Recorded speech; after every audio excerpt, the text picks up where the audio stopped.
Kweli lomzantsi Afrika John Steenhuisen. Welcome.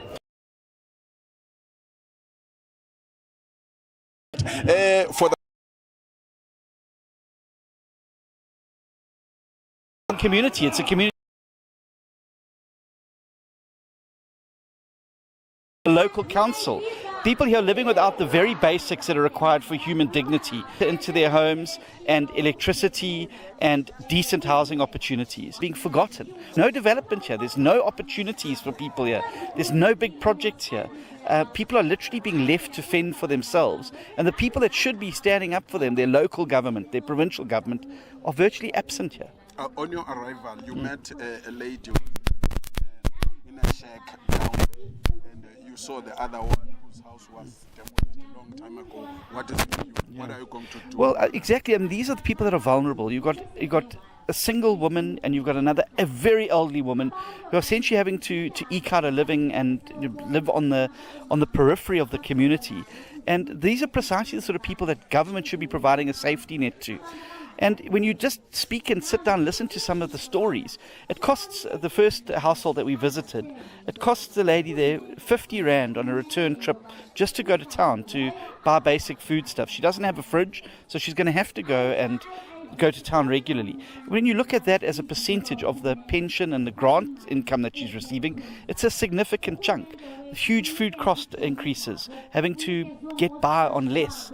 These are all the challenges that people like this, and the people that should be on their side, the government, are not interested. How can it be that that lady is living like that? How can it be that we lose 7,500 children under the age of 5 every year to hunger and malnutrition when government spent 1.4 billion Rand during COVID on catering, parties and accommodation for government ministers and their departments? There's something wrong, and we've got to fix it. We've got to focus on the people and not on the politicians. Then what is going to be your message to these people that are feeling the tension? Well, my message is going to be that hope is on the way, but that hope can come by changing the government that you have. And as the people in Mpoza municipality recognized in the Eastern Cape here, when they gave the DA a chance, we've turned that municipality around. It has some of the lowest unemployment, it's got most opportunities, highest access to basic services, the cleanest, most accountable municipality in the Eastern Cape. When we were in charge in Nelson Mandela Bay, we were delivering water, we were eliminating pit latrines, we were doing all these things.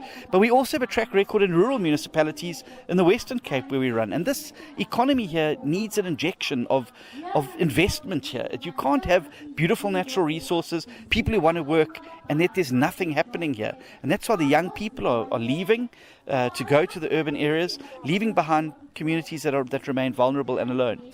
Lastly, on my side, there are others that are going to ask you a question. The national issue, the land. The president is saying he's going to request the landowners to donate land to help in the land distribution. What is your view? Well, I think that we have a much shorter place to be able to get people proper land in South Africa. We must accept we have a problem with an imbalance of land ownership in South Africa, and we need to have land justice in South Africa.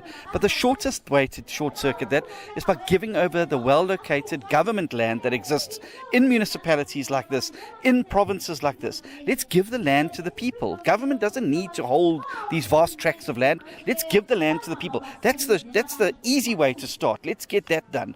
Give that land out. That's what we're doing in the city of Cape Town. We're handing over well-located urban land to people and give people title deeds so that they've got a property and they've got a title and they have a stake in the economy.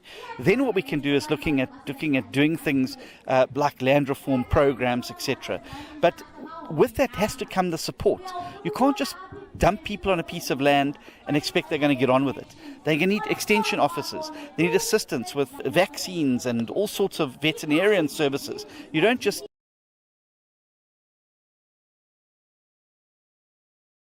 the leaders to go in. I'm sure you all took some of this. John, Yeah. what makes you to visit